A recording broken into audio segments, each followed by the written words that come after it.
telah ditunggu, Sri Asti.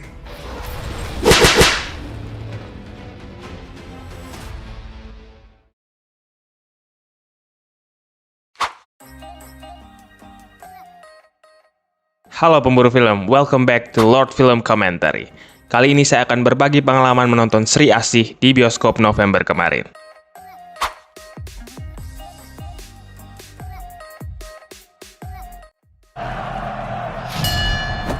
Sri Asih adalah film kedua dari jagat sinema Bumi Langit atau Bumi Langit Cinematic Universe setelah Gundala yang dirilis tahun 2019. Film ini cukup mencuri perhatian para pemburu film, apalagi film ini berani head-to-head dengan Black Panther Wakanda Forever.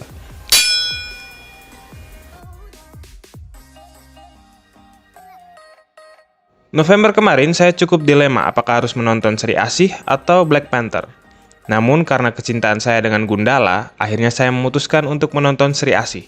Dan saya menyesal. Meskipun mendapat sambutan baik dari penggemar, menurut saya ada beberapa hal yang membuat film Mbak Upi ini masih di bawah dari Gundala. Mungkin secara visual harus diakui Sri Asih menang telak. Namun secara eksekusi dan plot, Gundala masih jauh di atas Sri Asih. Oh ya, kita juga akan bahas mengenai Gundala di next konten Lord Film Commentary.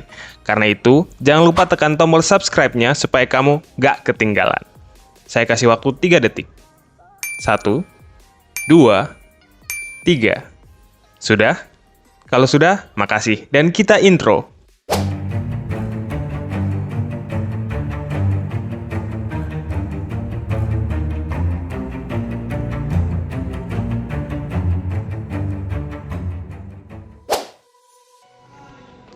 Seorang gadis bernama Alana. Dia lahir saat letusan gunung berapi yang memisahkan dia dan orang tuanya.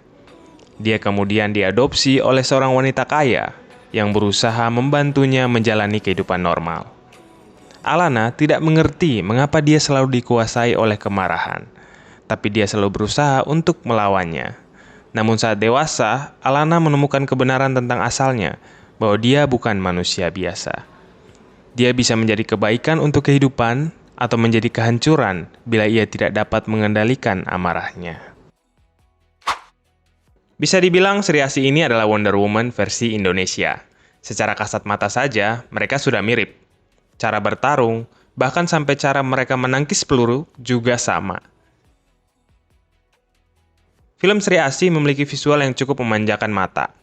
Namun harus saya akui, fight scene di film ini terasa agak patah-patah. Gak tahu apa kalian juga merasakannya.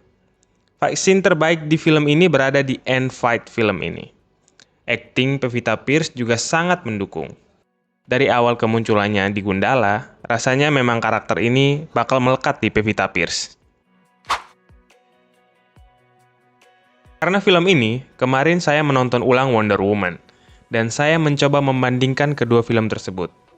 Mencari satu alasan mengapa Wonder Woman memorable, tetapi Sri Asih malah forgettable. Pernahkah kalian menonton sebuah film, lalu keesokan harinya kalian bangun, dan semua yang kalian tonton hilang dari otak kalian? Ya, itulah yang saya rasakan. Kira-kira apa alasannya ya? Let's check it out.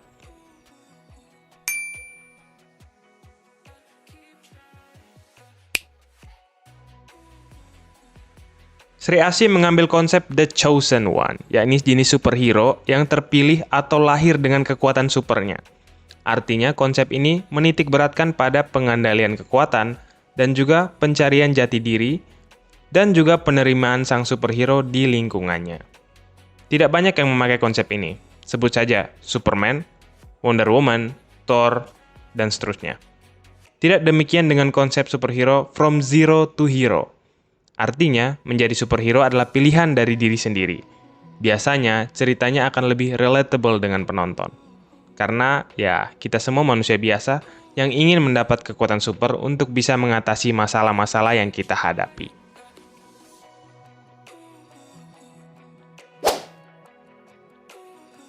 Secara psikologis dan marketing, tentu konsep film yang kedua lebih menguntungkan. Saya tidak bilang konsep yang pertama kurang bagus. Namun, contoh sederhana, bandingkan antara film Superman dan Spider-Man. Film manakah yang lebih menginspirasimu dan paling sering kalian nonton ulang? Secara fakta saja, superhero paling terkenal di dunia adalah Spider-Man. Ini menunjukkan konsep kedua lebih banyak diminati daripada yang pertama. Namun, jangan salah. Film dengan konsep pertama dapat membawamu pada perspektif yang lebih dewasa. Penggambaran bahwa ketika kita berbeda, tak jarang membuat kita dimusuhi dan sulit untuk diterima. Kita kembali ke Sri Asih.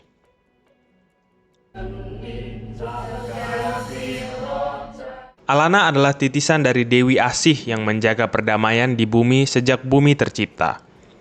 Musuh bebuyutan Dewi Asih, yakni Dewi Api, selama berabad-abad saling berperang dengan Dewi Asih. Di timeline ini, Dewi Api memengaruhi Alana untuk melepaskan kemarahannya, supaya ia menjadi tidak terkendali. Jadi, garis besar film ini adalah Alana yang belajar untuk bisa mengendalikan amarah dalam dirinya. Lalu, apa yang salah dari asal mula Alana menjadi Sri Asih ini? Tidak ada yang salah dari origin Sri Asih di sini. Namun, konflik internal yang terjadi dalam diri Alana serasa kurang meyakinkan. Permainan amarah Alana ini jujur bikin saya ngantuk di sepanjang film. Konflik baru terjadi karena ibu Alana yang diburu karena amarah Alana. Well, tetapi ibunya selamat. Alana juga sama sekali tidak mengalami kesulitan dalam adu jotos. Secara pribadi, Alana juga disenangi semua orang, tidak terlihat kesulitan secara sosial. Dan hal-hal ini membuat saya pribadi merasa kurang respect terhadap Alana. Jika kalian ingin membuat superhero yang baik, make her struggle. Buat dia kesusahan dalam internal konfliknya. Kita bandingkan dengan Wonder Woman. Diana di filmnya percaya bahwa semua manusia itu baik adanya. Musuh utama Diana percaya bahwa manusia itu jahat semuanya. Steve Trevor, yakni pacarnya Diana, meyakini bahwa manusia ada yang baik dan ada yang jahat. Penggambaran ini menciptakan konflik internal yang sangat kuat. Destroy her, Diana. Know that she deserves it. They all do. Diana dapat kita pahami dan terima dibandingkan konflik Alana. Menurut saya, Alana tidak mengalami struggle yang cukup untuk bisa disukai sebagai seorang superhero. Secara kasat mata, film ini ingin meniru Wonder Woman.